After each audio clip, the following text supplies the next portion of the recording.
Wanted to come on here today and just share some things that have been going on with me the last couple months that have dramatically impact me and a few others for the rest of our lives, rest of my life. This is something I've never done before. This is the most realist, transparent thing I've ever spoken about or talked about, but this is also something very serious. It's not for the faint of heart. It's not easy to listen to or to hear. And it's not easy for me to talk about, but I just wanted to share this and talk about this because I'm recovering physically and mentally and emotionally, and I just have to be honest with myself and honest with others, and I can't live my life a lie anymore. And this is my story, my testimony. This is I've never done anything like this in my entire life, and this is probably the realest thing I've ever posted or will post in my entire life. But October 7th will forever be embedded in my mind and in my head for the rest of my life. It is one day that changed my life forever and changed the course of my life from that day forward. I'd been battling some severe depression and anxiety and for a long time, since as far back as I could remember as a child. And it did stem from, as a child growing up. But it all came to a head on October 7th. October 7th was the day I decided I don't want to be on earth anymore. I woke up that day with no emotion, no sadness, no depression, no anger, no hate, no guilt, no pain, no suffering, no happiness, joy, no nothing. And when I mean there's not one emotion that I felt, I honestly can say that. And it's not one of those things where you could say, oh, like I just feel emotionally checked out. No, it's a lot deeper and crazier than that. I woke up that way. I woke up knowing today's the day that I don't want to be here. And best way to put it was like somebody had full control over you, like a remote control, and just telling you what to do. I woke up, had a couple smokes, sat down and watched TV. Couldn't even tell you what I was watching or had any emotion tied to it. Got up again, had a couple more smokes. I went back in. I went and took a shower. Got myself cleaned up. Went back out to the living room. I went back outside and had a couple more smokes. Came back in. I had opened the garage door. And came back in the house. I sat down. I wrote a letter to somebody that's very special to me. I will leave names out of this for the respect of them and respect of me and my privacy and their privacy. And for the people that do know, you understand. I wrote a letter to a very special person, and the letter didn't necessarily, it wasn't like a goodbye letter, but it wasn't a I'm sorry letter. It was, I mean, there was, there's some sorry to it, some apology to it, but it was some things that I needed to get off my chest and I needed to say. There's a picture that I have of it, a physical picture of the person and I looked at it after I wrote my letter. I put it in my my notebook. Close the notebook.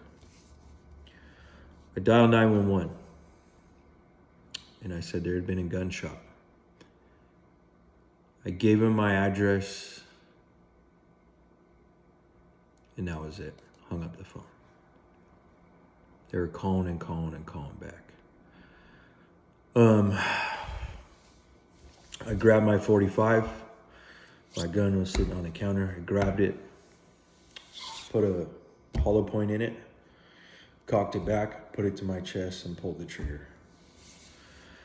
I had shot myself in my chest. It went in my chest, exited out my back. It was a hollow point, so it went in and ricocheted and bounced around like a damn pinball and exited my right side of my back. I did that and I sat there confused. I sat there like this, so with the gun in one hand and my hand in the other like this, confused, like, ugh. And all I can remember is I smelling burning skin, gunpowder, and the smell is, you'll never forget it. You'll never understand. I felt confused. It didn't necessarily hurt. It was more like somebody kicked you in your chest. Very hard, like a horse or something. I collapsed on the ground and laid there, trying to catch my breath, trying to gasp for air, and immediately was pouring blood out, profusely pouring blood. I mean,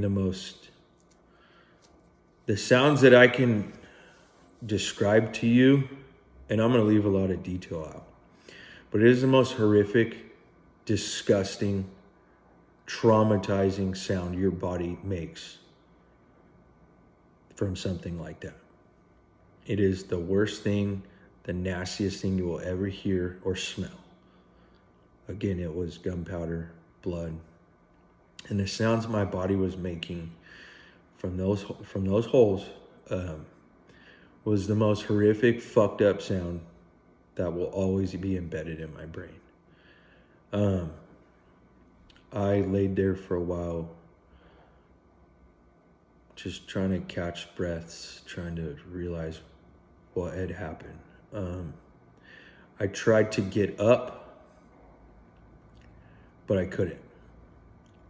And I called out, cried out somebody's name.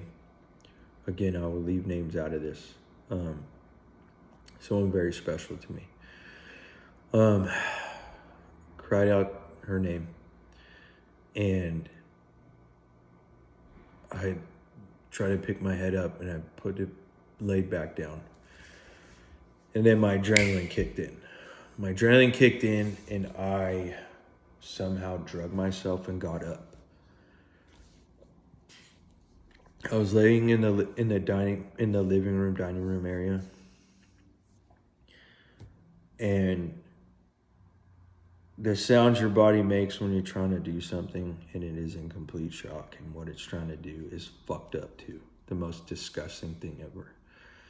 I drug myself through the house, obviously because of adrenaline, all throughout the house to get to the garage. I had a hard time opening up the door. I was kind of starting to go in and out. And I opened up the door. I drug myself just a couple feet and I collapsed again. I completely collapsed and I couldn't get up. By that time, I was starting to go in and out. I was laying there. I cried for that person's name again. I don't know why I cried for their name, but there was no one there. There was no one home. There was nobody around. And I laid there and I was coming to terms with the fact that this is my time. I am going. It was so, it was very, very fucking crazy. I laid there and I cried for help too. And it was silent in the garage. You couldn't even hear the wind blowing, leaves blowing by. Any cars, any sounds, any people, there's nothing. It was just a silent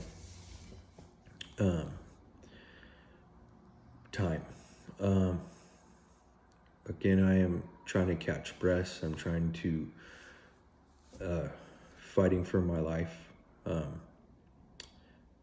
and trying to do everything I can to stay alive and stay awake. I was starting to go in and out. Eyes are fading in the back of my head, rolling in the back of my head. And it was the most fucked up thing that I could ever go through or imagine. I laid there, still pouring blood like a faucet. My eyes shut, and what all this felt like hours was, I don't know, probably minutes. I'm laying there and I open my eyes, or I'm laying there and I heard the fire department, fire paramedics come up, said, "Hey buddy." And I open my eyes and I see them there. They asked me what my name was. They asked me, what I did for a job. They asked me for, they were just asking questions to try and take my mind off what was going on and what was happening. It took, and they're doing everything they can to help me, to keep me alive. It took 4 of them to put me on a gurney and wheel me back out. They picked me up, just leaking like a motherfucker. Put me in a gurney and put me in the back of the ambulance.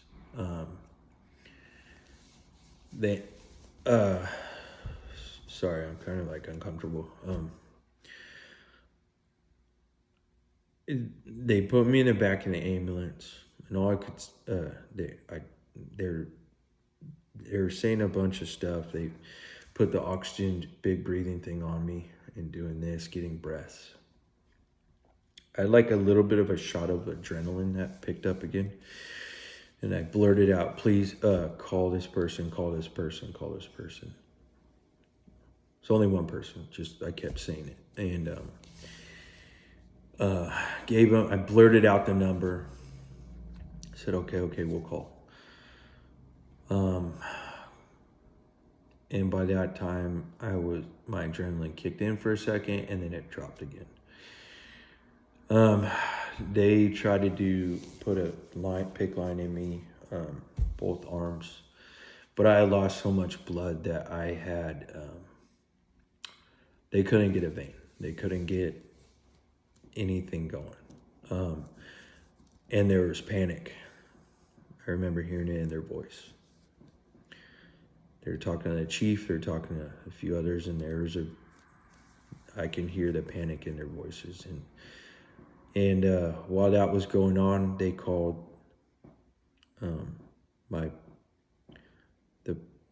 they called the person I told them to call.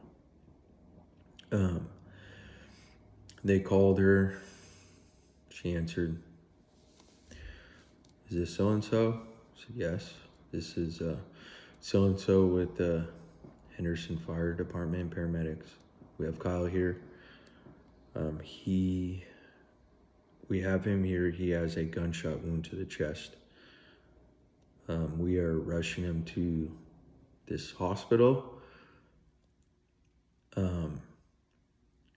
And I remember hearing her voice go from 100 to 0.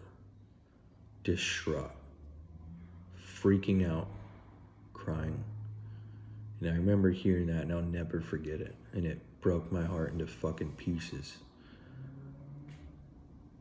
But then I started going in and out. While they're on the phone with her, they're starting to yell pretty loud, Kyle, stay with us, buddy, stay with us. I was starting to go in and out. I was on my way out. And the panic I heard in her voice and the fire paramedics was fucked up. It was not okay. It was not easy to hear, and I didn't start freaking out. I just was coming to terms with the fact that I'm not gonna probably make it. And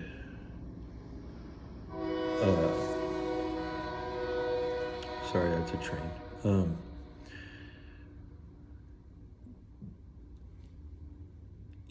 I would catch some breaths, and I remember asking them, am I gonna die?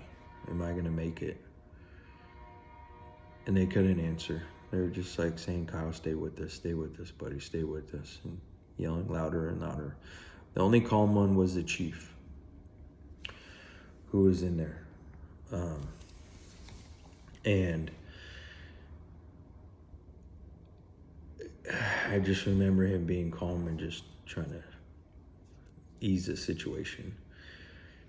Again, what felt like hours was only minutes. They got me to the hospital. I remember they got me out of the fire paramedic, the ambulance. And I get rushed into the hospital, into the ICU, and the ICU crew came out and rushed me in.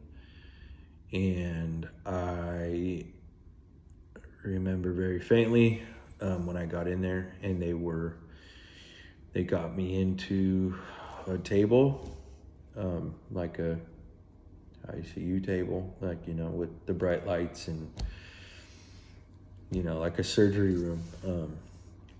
And they cut all my clothes off, and then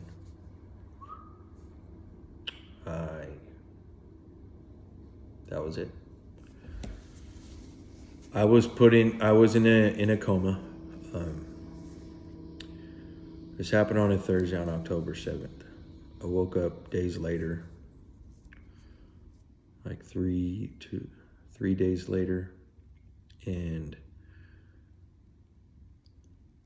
I woke up and I had tubes down my throat. I was hooked up to every machine you can think of, like out of a movie. All my stuff bandaged up and patched up. And I remember I woke up and I looked over. And I saw my father, and I saw my other person there. And it was just tears. Tears ran down my face. I realized that I'd been given a second chance. And realized that I was still alive.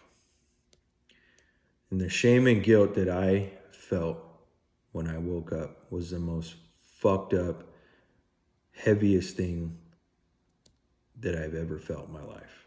And it was disgusting. It was brutal. I couldn't stop crying. I couldn't even tell you why I was crying, but I was crying. I mean, I knew why I was crying, but I couldn't tell you what triggered it. I mean, obviously everything that happened, but it was just crying. My injuries were, I punctured my lung. I tore all kinds of tendons, muscle tissue, chest plate, tore all kinds of soft tissue, muscle tissue, tendons,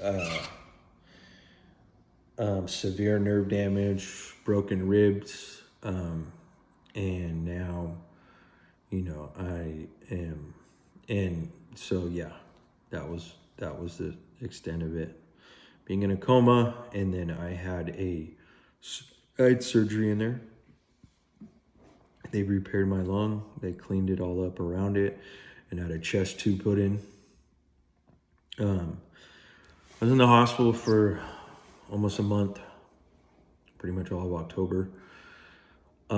And I had to learn how to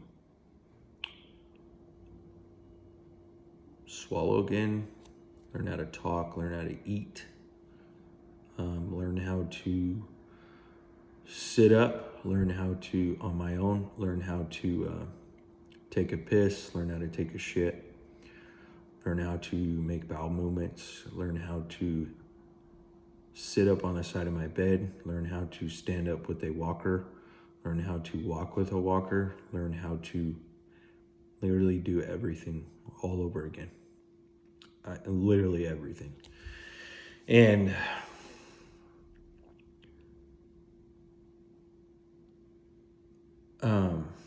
it was the most humbling experience I've ever dealt with in my entire life. My recovery is not only physical, but it's mental health, and just an all-around huge life change.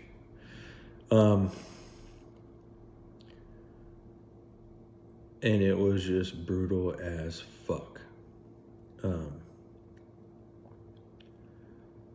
That was that story. I don't want to make this video too long. I'm going to make a second part. Again, I've never done anything like this, so please bear with me.